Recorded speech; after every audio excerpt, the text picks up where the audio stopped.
Mike Hasbar.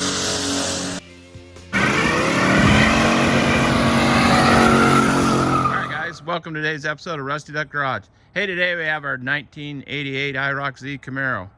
This car we've had for a few months. I really enjoy the car, like the car, been cleaning on it, fixing it up, doing a little maintenance here and there on the car. Overall, it's a very, very good, solid 88 IROC Z. These cars are getting harder and harder to find in this kind of condition. I think it's got an original 86,000 miles on it. It's got the L98 350 engine in it, the G80 positraction rear end. Overall, the car has not really been messed with a lot. Does have a lot of paint defects, just from wear and tear over the years. Neighbors driving by, dogs barking, and airplanes flying by. It's hard to get a video in. But overall, the car inside is pretty nice. The guy, previous owner, had done some things to it that I think he thought he was improving upon. I'm not so sure that he was. I think he decided at one point he was going to dye the interior black and had started spray painting the seat, and it wasn't going to work out, so he aborted that mission. It shows 88,850 miles on it. You can see there. It does have the Delco Bose stereo system, of course, power windows. I think they all had that. Like I said earlier, the L98 engine with the G30 or G80 positraction. Has a power seat, power windows, power door locks, and the T-top option. Of course, not all of them had that. And you know, I'm not a huge fan of the T-top option, although it's kind of fun to drive around with the T-tops out. But I like a solid car without the T-tops just as well. The clear coat on the hood is severely peeling. Really not a hard thing to fix. It would just take me one solid afternoon to fix that. But I have so many other projects and cars that I just don't think I'll ever get. In the process of him doing some improvements to the car, I would, again, don't think they were improvements, but he pulled the carpet out of the car on this side. I'm sure the T-tops leak, that's part of the reason. But the seat he had painted black.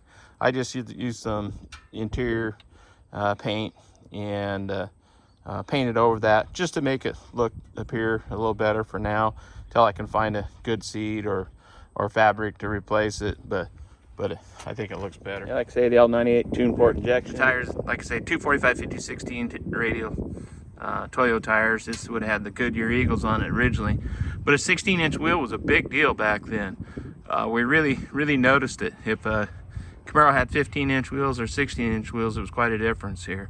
This one having the 16. We're running the 245 50/16 on the front also.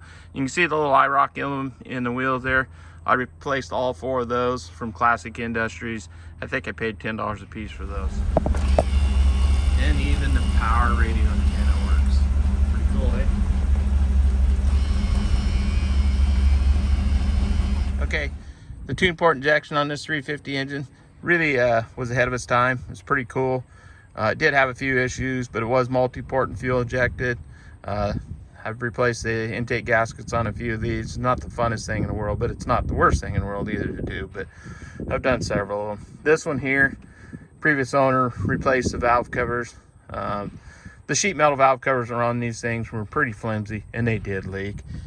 So a little improvement there. And the car does have air conditioning. I think you could buy them without air conditioning in 1988 also. These cars had, especially the carbureted ones, was overheating, and the engine, it would never really overheat to the point where it kick coolant out of them so much, but on the carbureted cars, it would actually boil the fuel in the carburetor.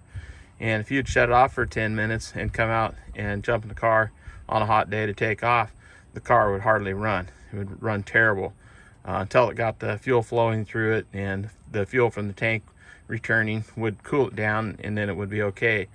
But there was a lot of complaints on those. The tune port did not have that problem.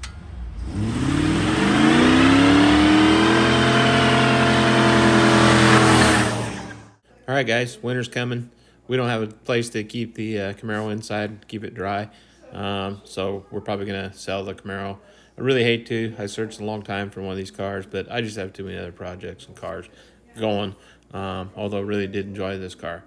Hey, we sure thank you for watching Rusty Duck Garage today. If you would, please hit that like button, hit that share button, and please subscribe. And we'll catch you next time at Rusty Duck Garage. Thank you.